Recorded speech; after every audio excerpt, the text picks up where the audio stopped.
こんにちは。じゃあ、今日はですね、はるばる那須まで、那須でいいんですよね。那須ではない。那須塩原。那須塩原さんまで来まして、稲見さんのご用園さんにお邪魔してます。ちょっと目的が1個ありまして、車の音が。そうですね。その目的をちょっと動画にしようと思って、来ました。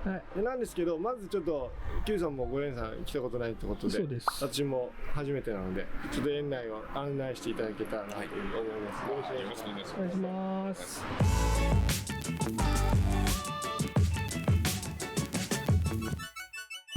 何から言って、とにかくうちはナス御用が多い、そうじゃないものもありますけど、御用メインなんですよね。御用がいっぱいありますね。いっぱい売店なんかで見てくださった方いると思いますけど、ちっちゃい御用とかね、うちに行けば結構だからちっちゃいものしかやってないと思われがちなんですけど、意外と大きいものもあります。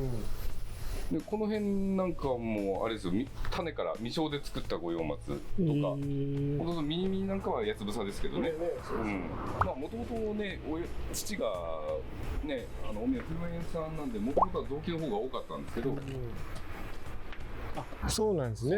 だいぶ御用ってイメージですけど、臓器が多かった。私が子供の頃なんかはね、臓器ばっかりですから。でもまずあれだ。イメージないですよね。そうですよね。これがね、すごい。うちに来たらぜひ見ていただきたい売り物じゃないですか。これナス娘の親木です。親木。親木。ファーストナス娘です。すごいこの凝縮感。大丈夫なのかと思う。だからたまに透かしてあげないとうちへとどんどん枯れてっちゃうんですよね。だから透かした時に継ぎ穂が取れるんで継ぎ木したりとか。ただ親木として珍しい。だって親木って一本木が多いじゃないですか。なんですけどこれ親木なのに株立ちなんですよ。山で株立ちの状態で発見されたと。こっちからちょっと下。で盆栽としての姿にはちょっとねあれですけど、いやでもいいですか。株ですよね。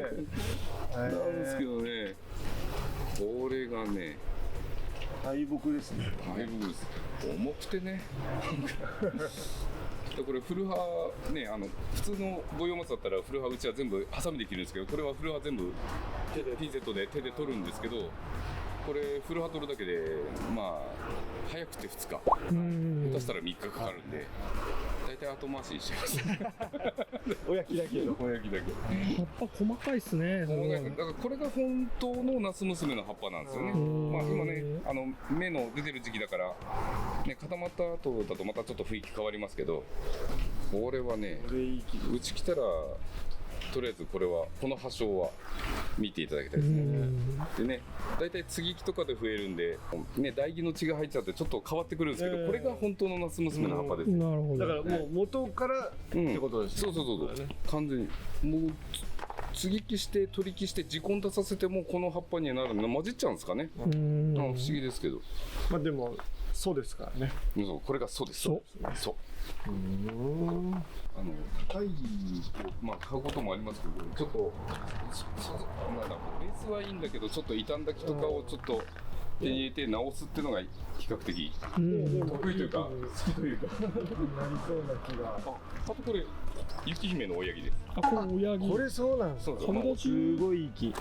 最初これも株立ちなんですけど、当たり前ですけど1本だったんですけど、その時はね、雪火で何もつけずに取り木した方がかっこよくねって取り木かけたら下の木はなくなっちゃったんで。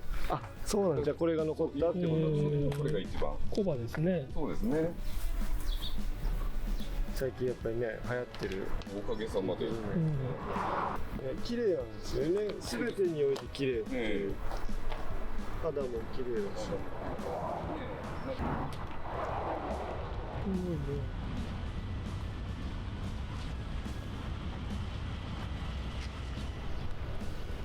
いろいろ作ってますよ。今あまり見なくなっちゃった赤目ソロなんか逆に今ないものを作るっていうのがテーマなんで、これもあと5年もすればそれなりになるんじゃないですか。これ株？寄せ株ですね。実生をガッと寄せて。でそっちにあるモミジが全部雪姫ですね。へえ。ああ、すごい。そう大量にあるんですね。これ全部挿し木ですから。挿し木。挿し木です。あ、石付きみたいこれ。これは山もみじね、お客さんのですけど、これもなかなかいい木ですよね。確かに葉っぱこっちの方がね、そうです、細かいですよね。細かいです。ただ不思議なもんで、一本木よりよそ岩の方が葉っぱが細かく出るという、なぜかはわからない。すごい。すごい雪姫三昧。三昧。で、細い寄せ植えもいっぱいあったんですけど、なんか売店持ってくたんびとか庭で売れたりして、それはだいぶなくなっちゃいましたね。そうそう、これもこの辺、その辺も寄せ植えです。どうだ。寄せ植えだ。寄せ植えもあります。もうとにかくね、石付き作ったり、挿し木したり、未生したり、そんなんばっかりやってますよ。すごい。じゃあちょっと上見てみます。ちょっと急ですけど。ありますね。で、これが今年土鉢の状態で荒掛けしといて、今年の冬というか春というかに、気象鉢にあげたやつなんですけど、これがおそらく次の国風とか売店とかの主力になってくるやつですかね。正直6号鉢までで太らせてでギュッとこれに絞るんで、だから見ると一番分かりやすいのどれかな、急に葉っぱが締まるんですよ。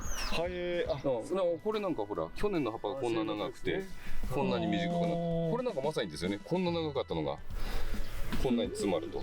それは植え替えたからなんですか、それとも鉢を絞ったからですかね。絞ったから。これなんか分かりやすいですね、こんな長い土鉢の状態だと。この葉っぱで止まってくれればすごいいい葉じゃないですか。そうですね。これなんかもそうですよね。こっちもっと細かいですね。これがね、これは赤松なんですよ。これ赤？これ八つ房の赤。面白い。これがね、レアなんだけど金額がレアにならないんですよ。なんかパッと見ね、赤には見えないですよね。黒松的な作りになっちゃうんで、どうしても太るんでね。太りますね。太るんです。太いですよね。これはないっすよ。これもうね、しばらくいますよ、うちに。このちっちゃいバージョンもね、今年あれだ、盆栽祭りで爆売れしたやつ。爆売れ。もうね、大変だった。これが接ぎ木したナス娘ですね。やっぱり葉性は長くなるんですね。芽数が少ないとやっぱり長いですよ。やっぱりね、芽数が増えて分散するから短くなるんで、これもしばらくはいじれないですけどね、もうちょっと傘ができたら商品にしてあげていく。その上のやつもすごい細かいですね。これも娘ですね。これもこんぐらい詰まるんだ。そうです。これもガランガランだったんですけど、木まだはねおバカですけどね、またどっかで考えて作ろうかなと思ってます。なるほど。こっちはあれは未生のやつ。これ未生ですね。これはナスの未生です。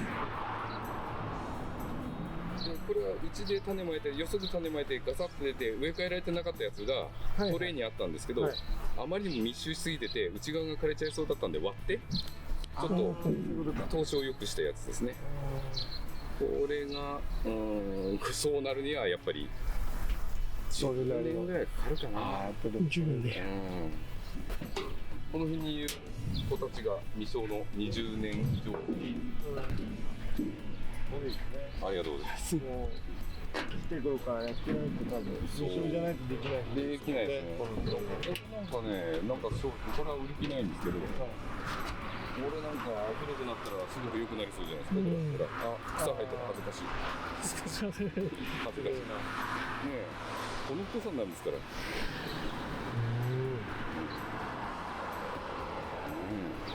これはね、私がそうだな、死ぬまで作っててもいいかなと思ってるんですね。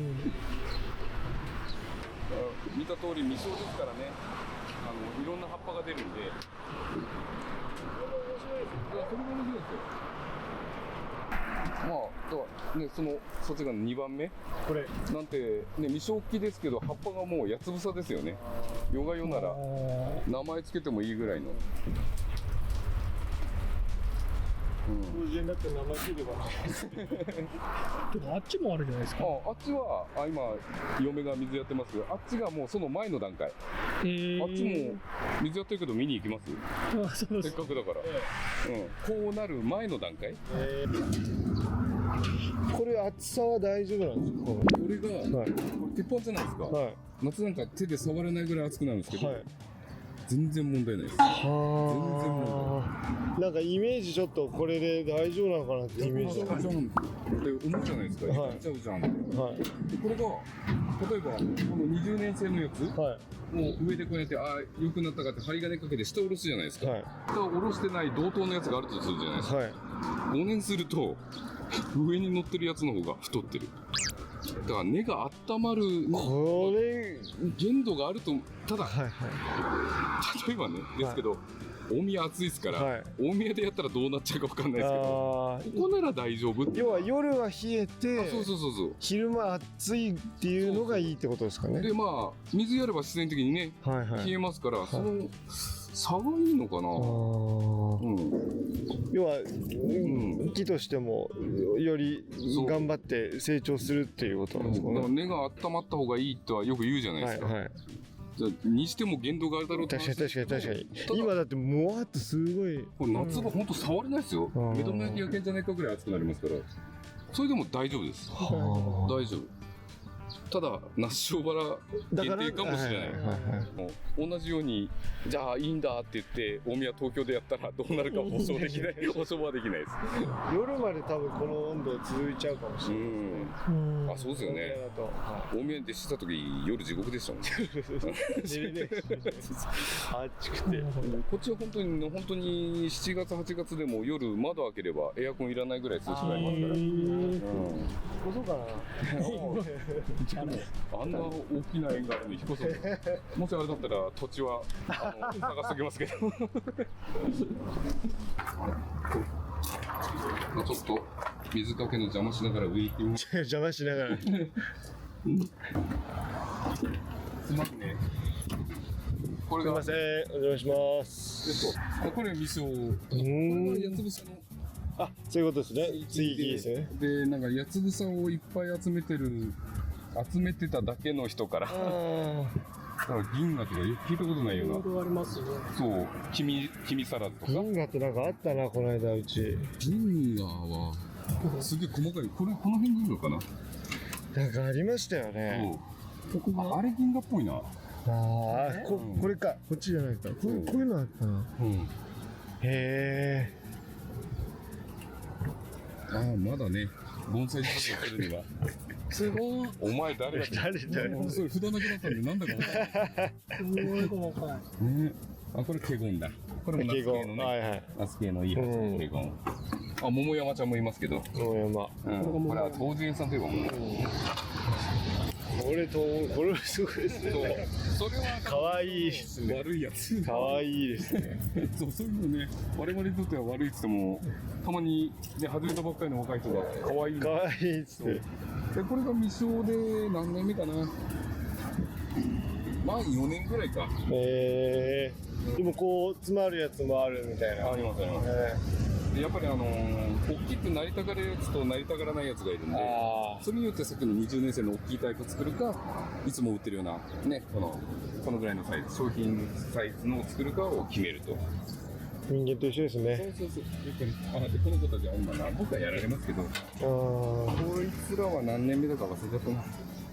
3、4年とか。そんなもんですかね。そうするとなんか10年ちょっとですなんてあれに本当になるのかと思うんですけど、5年過ぎたら急に作り出すんで、でこいつらが6、7年なんだよな。このぐらいになっちゃえば、このぐらいになっちゃえば。これは多分視聴者の方は一番やりやすい。やりやすい。やりやすいけども、前 Q さんの盆栽祭りとかの動画でもやってますけど、盆栽祭りでは売るけど基本的に売らないやつ、じゃないと残んないですもんね。ね。もうちょっと大きいサイズとかは、まあ特上とかこれっていうか。あ、そうですね。で、内径は盆栽祭りだけ10本とか20本だけ特別に持ってくって感じですかね。ね。まあこういったところがうちのあれかな、色かな。肥料はどうしてます？肥料は、まあ大体3パターンかな。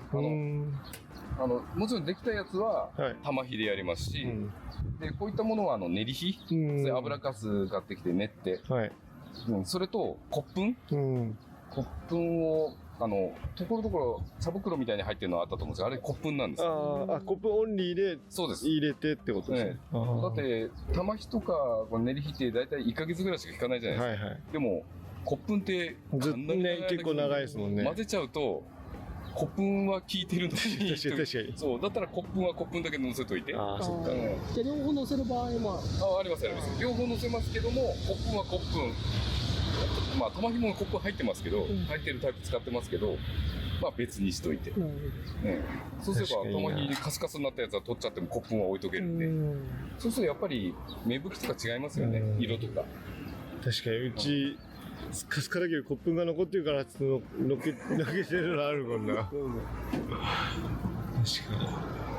こんなひどい長い葉生がと思いきや突然短くなったりもするんで、要は締めるとそうなんですよってこと、さっきのあれですよね。まさにそうで、長くて緩やかによれてるぐらいだったら短くなればね、より気にならなくなりますから、短くてよれてるのが一番体値が悪い。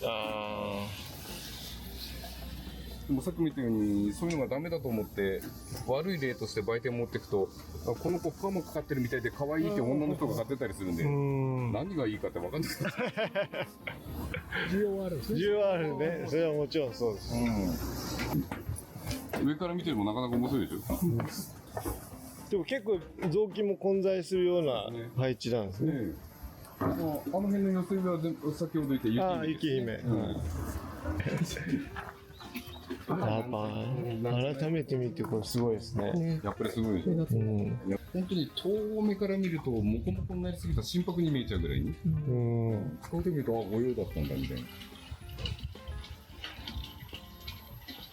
ちょっとやっぱりナス娘人気なの分かりますよね。あ、これはあれだ。ちょっとムチムチくんですけど、これは福娘。福娘。福娘。この子も福娘かね。でもこの子はナス娘なんですけど、やっぱり親木とはちょっと違いますけど、やっぱり葉っぱ短いですよね。綺麗ですね。展開すれば、葉っぱが展開すればね。綺麗なのかな。ペンの紹介としてはそんなもんかな。何を紹介していいんだかわかんねえな。なんかお気に入りのやつとか。お気に入り。最近これなんだよね。最近手に入ったんですけど、私こいつ惚れてるんですよ。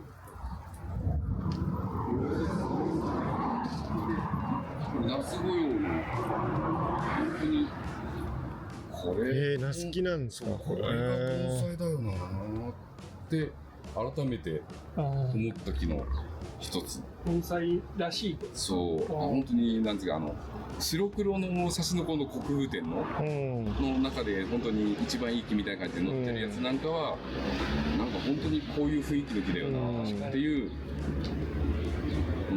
木、最近手に入ったんですけど、あとは珍しいところだとこれか、あと気に入ってるのはすいませんね、トラックこれこれもナス系のやつぶさで随光っていうんですけど、随光メジャー、あんまりメジャーじゃないんですけど、ナスゴのやつぶさ系で一番葉っぱが太いって言われてるやつで、ちょっと取っちゃうか。で、普通のゴヨと比べるか。こういう、この辺取っちゃう。分かりづらいかな、やっぱり倍ぐらい太いんですよね。確かに。本当、作が乗ると本当にもっと太くなる場合もあるんで。はい。バリバリでね。本当針金かけると葉っぱ折らないようにするのが大変だぐらい。ポキポキ折れるぐらいに。すんごい硬いです。硬いですね、確かに。本当。これはなかなかですよ。ちょっと今乱れてますけどね。これ泉。そう、歪みなんですけど、これでっかい木があったんですよ、一本。はあ、ですごい。ちょっとあんまり姿が良くなかったんで、枝をことごとく取り消して寄せたんですよ。寄せるね。そう、それがもうほぼほぼくっついてるじゃないですか。綺麗な。ちょっと根元ちょっと掃除しないとダメですね。まあいつかとは考えてないですけど、もうちょっと落ち着いてっていうかできてきたら、なんか作風あたりに出してあげたいなって思ってる木の一本であるんですけど。小葉ですしね。結構海の中で取り消して寄せてここまで作ったっていうのがなかなかなんだ過程をずっと見てきてるんで、結構思い入れはあります。取り消かけ始めたのは何年前ぐらい？年明けて14、15年前ですかね。かけて最初そこまあ寄せてすぐはね、やっぱり若い枝もあったりとかしてあんまりこの風格はなかったんですけど、時間かかりますね、ここういう過程を見れるといいですよね。それも盆栽の良さですね。で、後からもじゃあずっと写真撮り続ければよかったなと。もう時すでに遅し。まあこのガマズミも珍しいですけどね。貴重盆栽になりました。太いっすね、これ。ガマズミで。ガマズミであんだ。そう、ガマズミすごい実になってるんで。ガマズミでこういう木。綺麗ですね。で、この関東も何に使っていいか分かんなかったんですよ。確かに。癖が強くて。確かに。で、これに合わせた時に、これ合うんじゃねえと思ったら。実もちょっとちっちゃいんですかね。これなったら、赤くなったらすごいでしょ。ちょっとね、扱いづらいっちゃ扱いづらいですけどね。葉っぱが大きいんで焼きやすいとか。水がね、大好きですもんね。どうしてもね、串水しといた方がこれからがいいかなと思ってるんですけど。お気に入りは、あとはまあ、いくらでもあるとはあるんですけど、そうするとね、2時間動画とかになってそんなところじゃないでしょうかね。今日は、一応、取り木をっていうことで伺ってまして、さっきその素材見せてもらってなかなか何も持ってるお洋松を取り木お願いしに来たわけですよね。そうですね。じゃあちょっとイレギュラーな取り木になるかもしれませんが、ね、やってみましょうか。じゃあそちらが。はい。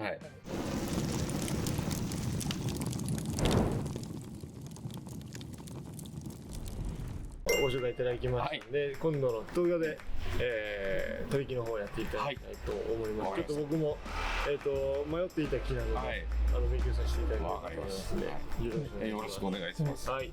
じゃあ続くってことで。はい。はい、ありがとうございました。ありがとうございました。あ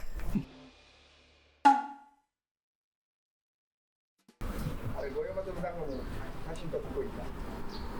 なんか使えるかもしれないから。五山松の団子？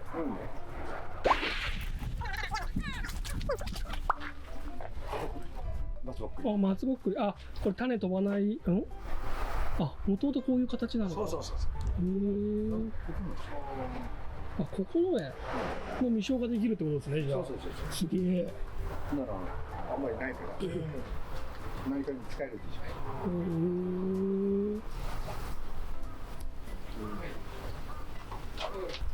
だから去年はい、恐れ入ります。ありがとうございます。メンチ鶏。これとんでもございません。よろしくお願いします。ありがとうございます。でこれがまた大きくなっちゃいます。何枚入れるんですか？ちょっとその方がね、運んでていいね。あ、本当ですか？